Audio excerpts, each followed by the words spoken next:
నమస్తే ఫ్రెండ్స్, నేను మీ అఖిల. Welcome back to చిన్ని బ్లాగ్స్. సో ఈరోజు వీడియోలో ఒక మంచి స్వీట్ రెసిపీని మీతో షేర్ చేసుకోబోతున్నాను. అదే సగ్గుబియ్యం సేమియా పాయసం. మంచి క్రీమీగా ఈజీగా ఎలా ప్రిపేర్ చేసుకోవాలో ఈ వీడియోలో పూర్తిగా చూపిస్తాను, కాబట్టి వీడియోని స్కిప్ చేయకుండా ఎండ్ వరకు చూసేయండి. సూపర్ టేస్టీతో హెల్తీగా ఎలా ప్రిపేర్ చేసుకోవాలో చూపిస్తాను. చక్కెరను వాడకుండా కేవలం బెల్లంతోనే పాలు విరగకుండా సగ్గుబియ్యం సేమియా పాయసంని ఎలా ప్రిపేర్ చేసుకోవాలో చూపిస్తాను, చూసేయండి. సూపర్ టేస్టీగా ఉంటుంది, హెల్త్కి కూడా చాలా మంచిది. సో ఇప్పుడు వీడియోలోకి వెళ్దాం. సో ఇప్పుడు ఒక బౌల్ తీసుకొని అందులోకి 3/4 కప్పు వరకు సగ్గుబియ్యంని వేస్తున్నాను. చూడండి, 3/4 కప్పు సగ్గుబియ్యం వేసిన తర్వాత వీటిని ఒక 4-5 అవర్స్ నానబెడితే 1 కప్పు వరకు అవుతాయి. ఇందులో కొంచెం డస్ట్ పార్టికల్స్ ఉంటాయి కాబట్టి కొన్ని వాటర్ తీసుకొని మంచిగా శుభ్రంగా కడుక్కోవాలి. ఒకసారి మంచిగా వాష్ చేసుకున్న తర్వాత అందులోకి కొన్ని వాటర్ పోసుకొని టైం ఉంటే 5 to 6 అవర్స్ వరకు నానబెట్టుకోవాలి. లేదంటే ఒక 2 అవర్స్ నానబెట్టుకున్నా సరిపోతుంది. నేను ఇక్కడ ఒక 2 అవర్స్ తర్వాత చూపిస్తున్నాను. చూడండి, సగ్గుబియ్యం మనకి మంచిగా నానిపోయాయి కదా. వీటిని కాసేపు పక్కకు పెట్టుకొని మిగతా ప్రాసెస్లోకి వెళ్దాం. స్టవ్ ఆన్ చేసి ప్యాన్ పెట్టి ప్యాన్లో కొంచెం అప్పుడే వాష్ చేసుకొని పెట్టుకోవాలండి. ప్యాన్ పూర్తిగా ఆరిపోకూడదు. ఇప్పుడు ఇందులోకి 1/2 లీటర్ వరకు పాలను తీసుకుంటున్నాను. ఇప్పుడు ఈ పాలలో 3 చిన్న గ్లాసుల వరకు వాటర్ను యాడ్ చేసుకోవాలండి. చూడండి, ఈ సైజు గ్లాసు వాటర్ను 3 గ్లాసెస్ వరకు వేసుకుంటున్నాను. పాలను మరగనివ్వాలి. ఇప్పుడు మరోవైపు స్టవ్ ఆన్ చేసి ప్యాన్ పెట్టి 1 టేబుల్ స్పూన్ వరకు నెయ్యిని వేసుకుంటున్నాను. ఇప్పుడు ఇందులోకి ఎండు కొబ్బరిని ఈ విధంగా చిన్న చిన్న ముక్కలుగా కట్ చేసుకోవాలి. అదేవిధంగా బాదం పప్పులను కూడా 2గా కట్ చేసుకొని ఈ నెయ్యిలోకి వేసుకొని మంచిగా డ్రై రోస్ట్ చేసుకోవాలి. వీటిని ఒక ప్లేట్లోకి షిఫ్ట్ చేసుకుందాం. ఈ డ్రై ఫ్రూట్స్ మన ఇష్టం అండి, మీ దగ్గర ఏవి అవైలబుల్లో ఉంటే అవి వేయించుకొని వేసుకోవచ్చు. చూడండి, 3/4 కప్పు వరకు సేమియాను ఇదే ప్యాన్లో వేసుకొని మంచిగా డ్రై రోస్ట్ చేసుకుంటున్నాను. సగ్గుబియ్యం ఎన్ని తీసుకున్నామో సేమియాను కూడా అంతే క్వాంటిటీతో తీసుకుంటున్నాను. ఇది అబ్జర్వ్ చేయాలి. చూడండి, సేమియాను లైట్ గోల్డెన్ షేడ్ వచ్చే వరకు నేతిలో మంచిగా వేయించుకోవాలి.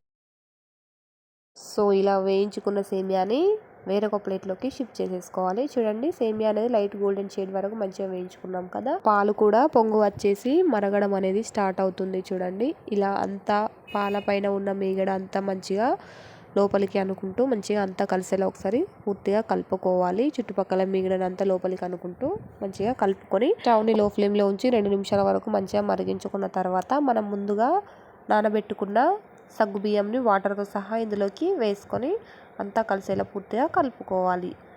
చూడండి, చూపిస్తున్న విధంగా సగ్గుబియ్యం వేసుకున్న తర్వాత పాలను మంచిగా కలుపుకోవాలి. ఇప్పుడు 1 నిమిషం తర్వాత మనం ముందుగా ఫ్రై చేసి పెట్టుకున్న సేమియాను కూడా ఇందులోకి వేసేసుకొని ఉండలు కట్టకుండా మంచిగా కలుపుకుందాం. ఆల్రెడీ మనం సేమియాను ఫ్రై చేసాం కాబట్టి ఉండలు అనేవి కట్టవు. మంచిగా ఇలా కలుపుకోవాలి. ఇప్పుడు స్టవ్ని లో ఫ్లేమ్లోనే ఉంచడం మర్చిపోకూడదు. ఇవన్నీ వేసుకున్న తర్వాత ఒక 7 మినిట్స్ వరకు మంచిగా ఉడికించుకోవాలి. సగ్గుబియ్యం సేమియా మనకి పూర్తిగా ఉడికిపోవాలి. చూడండి, ఇలా మంచిగా కలుపుకోవాలి. 7 మినిట్స్ తర్వాత మరొక స్టవ్ ఆన్ చేసి అదే ప్యాన్ పెట్టి 1/2 కప్పు వరకు బెల్లంను, అదేవిధంగా 1/4 కప్పు వరకు వాటర్ను వేసుకొని బెల్లము అంతా పూర్తిగా కలిసేలా మంచిగా స్టవ్ని లో ఫ్లేమ్లో ఉంచి అంతా కరిగించుకోవాలి.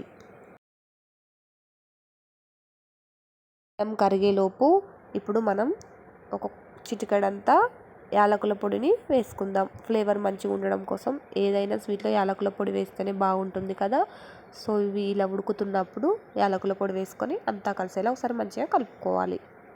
చూడండి, ఆల్మోస్ట్ మనకి సేమియా సగ్గుబియ్యం అనేవి 90% వరకు కుక్ అయినాయి కదా. ఇప్పుడు స్టవ్ ఆఫ్ చేసుకుందాం. చూడండి, మనకి ఇక్కడ బెల్లం సిరప్ అనేది పూర్తిగా రెడీ అయింది. కేవలం బెల్లం కరిగేంత వరకే స్టవ్ పైన ఉంచాలి, ఎక్కువగా ఉంచకూడదు.